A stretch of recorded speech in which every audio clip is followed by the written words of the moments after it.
Gobble, gobble, everyone. Welcome to the Wayniac Nation Fantasy Feast Thanksgiving Special.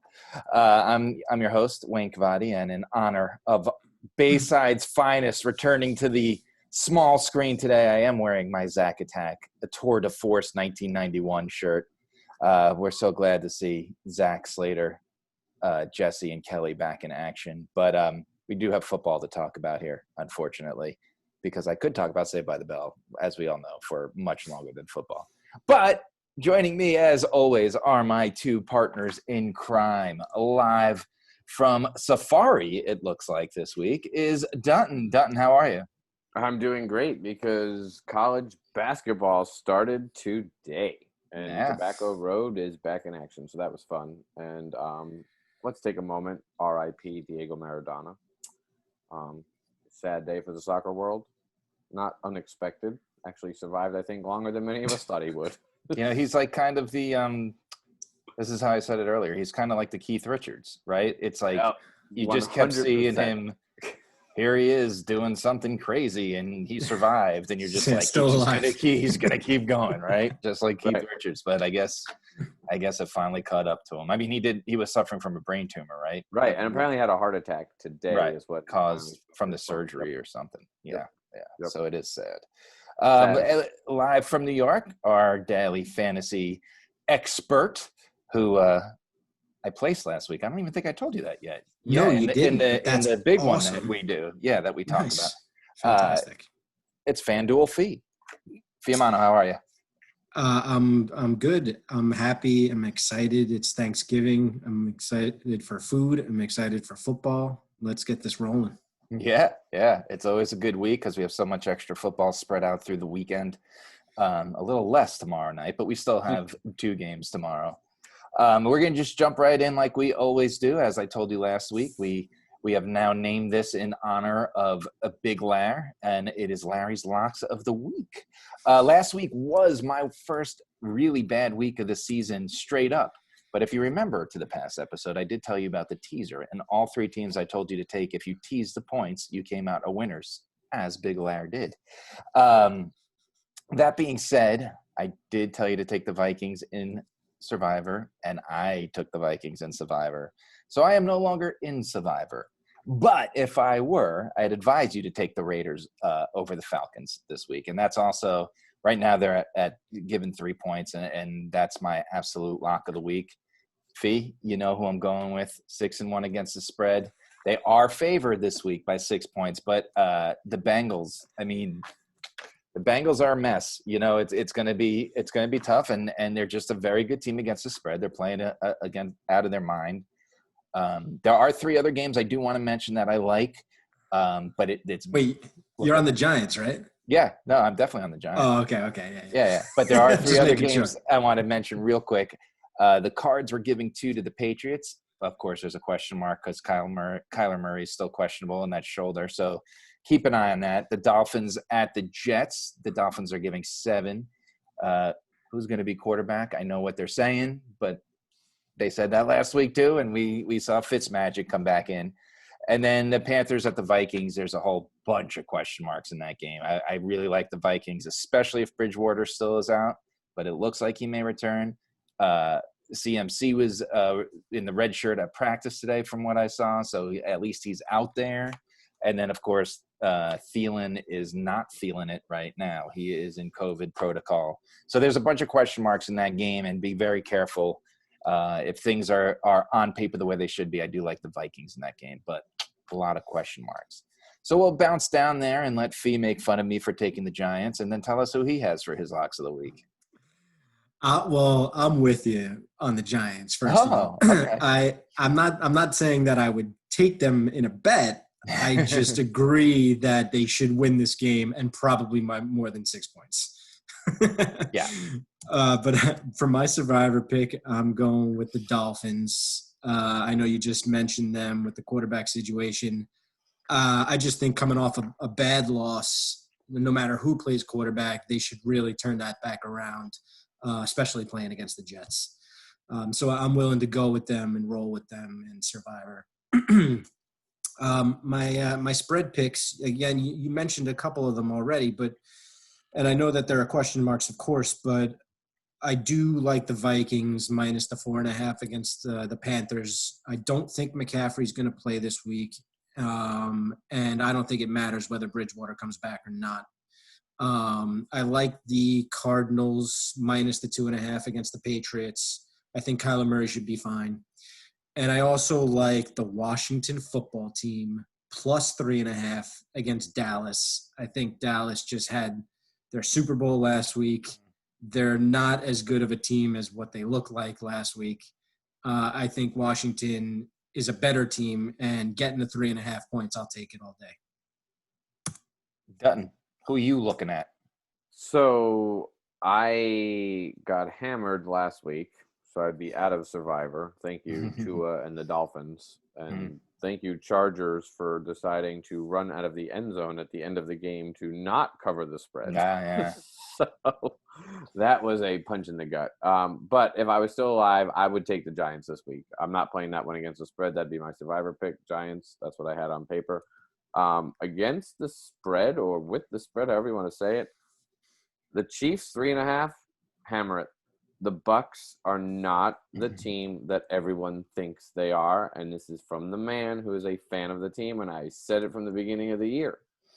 You have a quarterback who cannot throw the ball downfield, and you have a team that's built with wide receivers that run down the field. And it does make for a tricky situation we are running into. Then you factor in, you have a coach who is extremely impatient with one running back.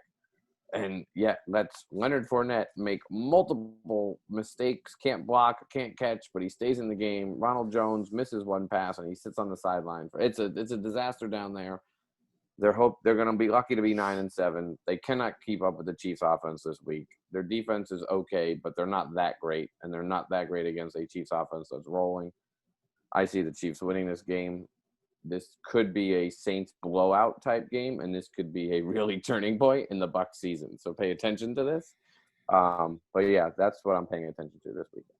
Yeah, no, I definitely agree with you on your analysis of the Bucs offense, and the 3.5 point spread was kind of surprising that it was that low, to be honest with you, especially the way the Bucs defense played last week. So I agree with you.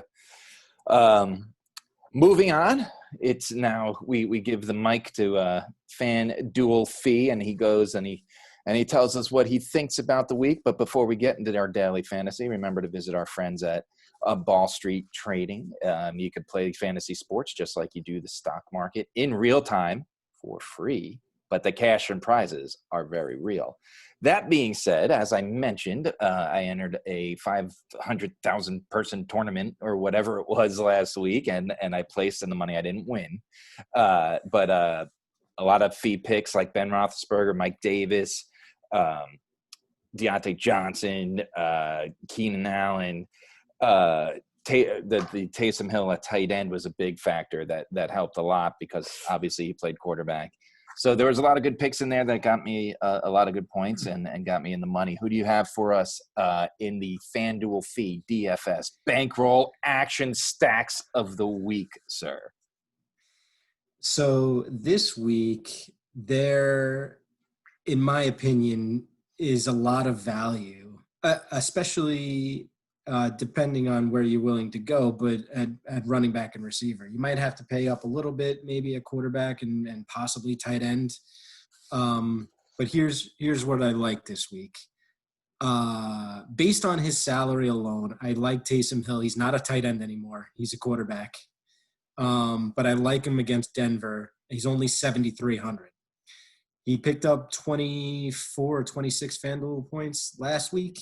I mean, that's 3x his salary. If he does that again, that's a solid play, especially at 7,300. It'll save you a little bit of money you can spend elsewhere. I also like Josh Allen if you're willing to spend up at quarterback. He's playing the Chargers. He's 8,600, so he's expensive, but I like them coming off the bye. I also like Daniel Jones this week playing Cincinnati. He's only 7,200, so you'd have to make a decision between him and Taysom Hill. And then if you're willing to spend way up, I really like Patrick Mahomes against Tampa Bay. If you watched last week's game, the Rams basically showed you how to beat Tampa Bay, and it's by throwing the ball and not running a lick at all. Just throwing it all day long. And if Mahomes does that, he could have a big day, even at 9,000. Moving on to running back. In that Saints game, Latavius Murray is only $5,000. Could save a ton of money. He picked up decent yardage. He didn't score a touchdown, but if he was to score a touchdown, he'd pick up good points for you. I really like James White because of the situation with the New England running backs this week. He's only $5,400. I love Jonathan Taylor playing Tennessee, I think. He's at $6,400. Mike Davis again this week playing Minnesota at $7,200. James Robinson only $7,400 playing Cleveland, and Nick Chubb in that same game coming back. He's up at $8,400, but Jacksonville's defense is terrible. Mm-hmm. Moving on to receiver, you got Tyreek Hill. Same game playing Tampa, $8,600. You'd have to pay up for him if you want him. Diggs in that if you wanted to stack him and Allen, he's up at $7,900. I like Robbie Anderson in that Minnesota game at $6,400. Darius Slayton, if you wanted to stack him with Daniel Jones, he's only $5,900. And Michael Pittman this week against Tennessee for Indianapolis is down at $5,400. I only got 3 tight ends for you.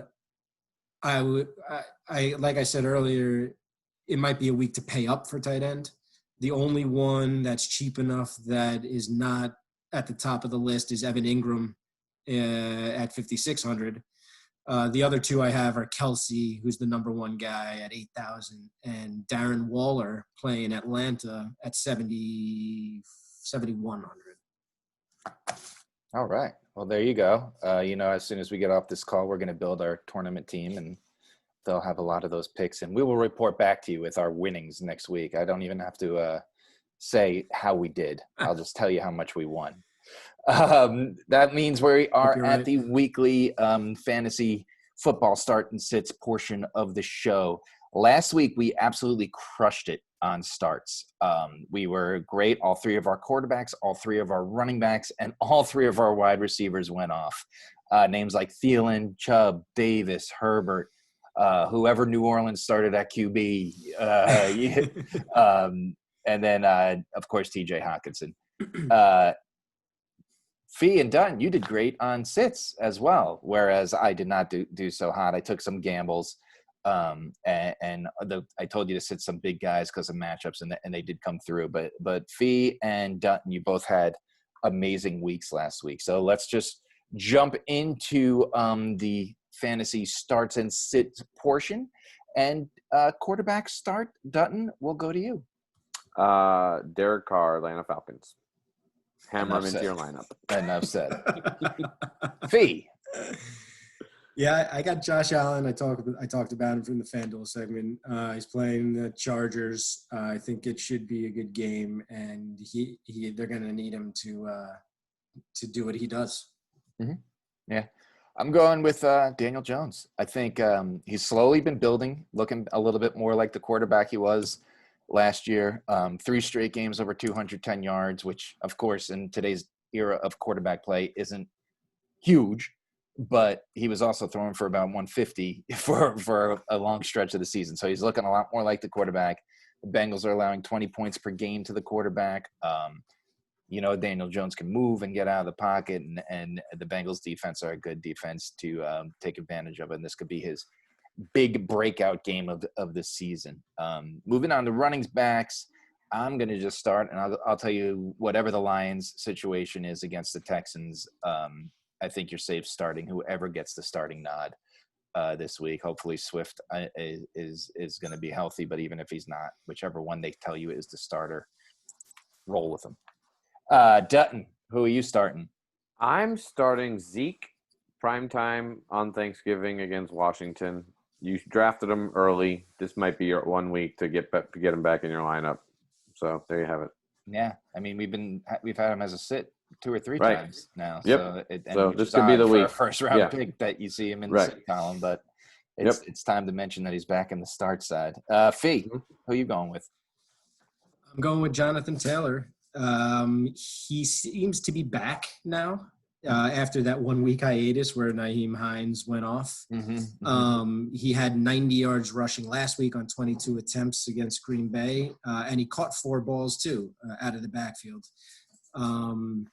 They're playing Tennessee, who does not have a good rushing defense. And as long as the Colts decide to stick with him, I think that he should be a solid play this week. Moving on to receiver, Fee, we'll stay with you since it's one of your own boys. Who do you got starting? I got Darius Slayton going against Cincinnati. Daniel Jones and the Giants offense seems to be clicking a bit here, and Cincinnati's defense isn't all that great. No. I'm going I love McLaurin's matchup against the Cowboys this week. He is questionable. He was a little dinged up today. They said he should be able to play. So that would be my start for you. But obviously, like I said, keep an eye out on that because he did pop up on the injury report. Dutton, who are you starting? I'm going with Brandon Cooks. He has become a target machine for Deshaun Watson. Will Fuller is the big play, 3 catches for 90 yards, but Brandon Cooks is going to be your 8 to 12 catches, I feel like, for 100-something yards, possible a couple of looks in the red zone. Going against a weak Lions defense. So Brandon Cooks, I think Brandon Cooks is a good play. I think Brandon Cooks is going to be a go-to underrated MVP on a lot of playoff fantasy teams coming down the stretch. Interesting. So we'll be hearing his name over the next couple of weeks is what you're saying. Right. Brandon Cooks, pay attention to him, especially if he's going to continue to gobble up the targets that he's been getting there. Nice use of the word gobble on our Thanksgiving special, by the way. You're welcome. I knew I could throw it in there for you. Dutton, sticking with you, who you like at tight end? An angry Eric Ebron. He is angry. He is not happy that the game was moved. Fee, who are you rolling with? I'm rolling with Hunter Henry going against Buffalo. And getting the start of the week at the TD King tight end spot of the week. I'm going with Evan Ingram. I'm going to stack it up with Daniel Jones. The Bengals are the 3rd worst against the tight end. We already said they're not very good against the pass. It's a good matchup. They're allowing 10 points per game, which if you followed us on the show, 10 points per game from a tight end is gold this year. And I know we've discussed Ingram's hands in the past, but I think this is the week that you make sure that he's in your lineup. Rolling on to QB. Every time I've told you to sit him, I've gotten burned, but I'm telling you to sit Goff against the 49ers this week. Fee, what about you? I'm sitting Ryan Tannehill this week, going up against the best defense in the league in the Colts. Smart move. And then Dutton. I am sitting Justin Herbert this week just because I think it's a tough matchup against a tough Bills defense coming off of a bye. Weather could be a factor. It's definitely not going to be Los Angeles weather late November in Buffalo. I also think Herbert has been riding high lately of playing against some not so strong defenses, and now he's going against a tough one on the road.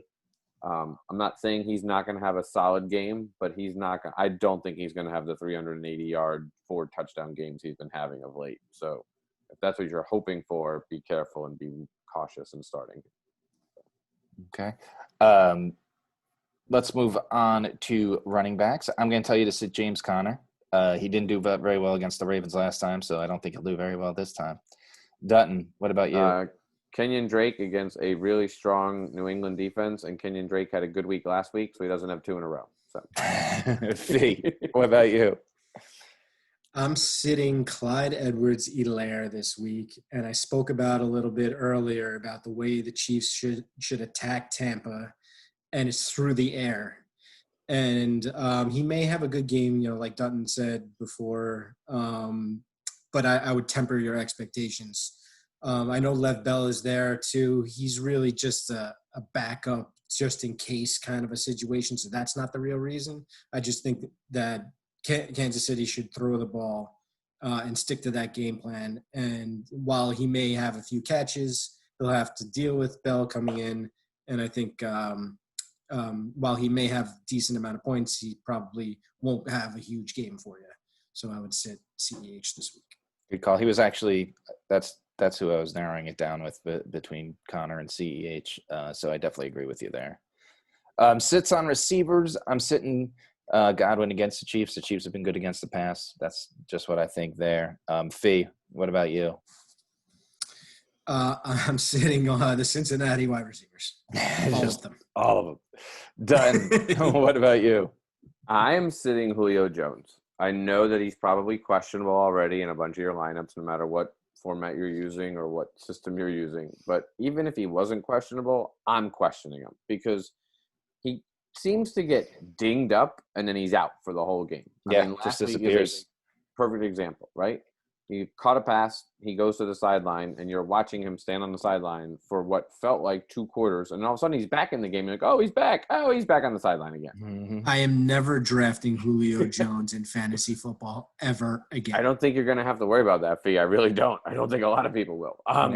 So not as high as I used to, at least. That's for sure. Yeah, I just never doing it. And that being said, the Raiders' defense is an improving defense, and they're getting better each week, and I just think that's a tough matchup for them anyway. But yeah, sit Julio. Even if he's playing, you already know he was questionable, and he's always questionable at this point. Right, he really is. Yeah.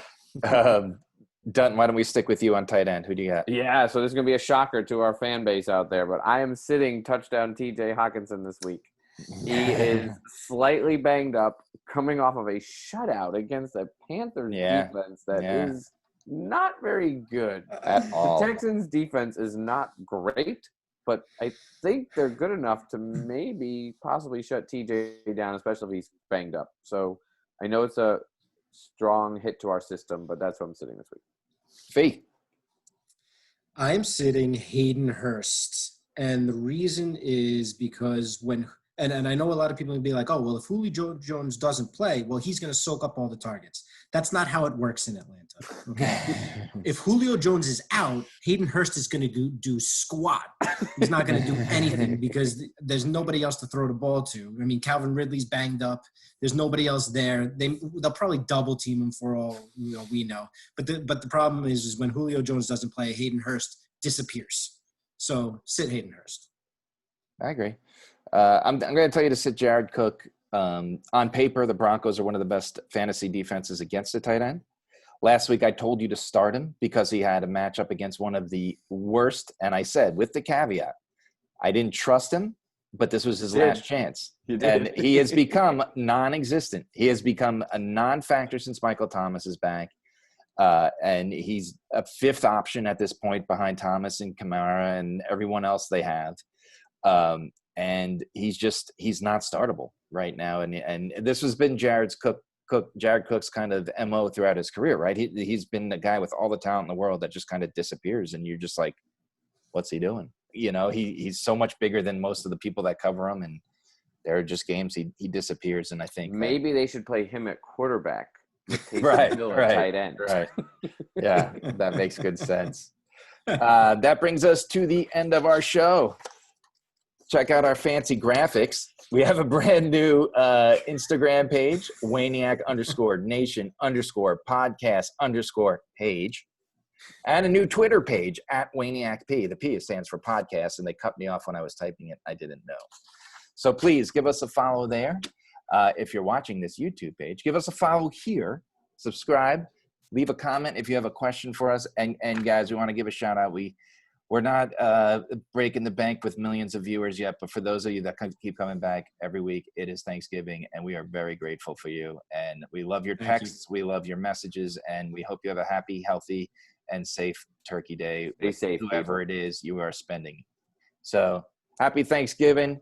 Happy Thanksgiving. Get really fat and watch lots of football, everyone. Good night.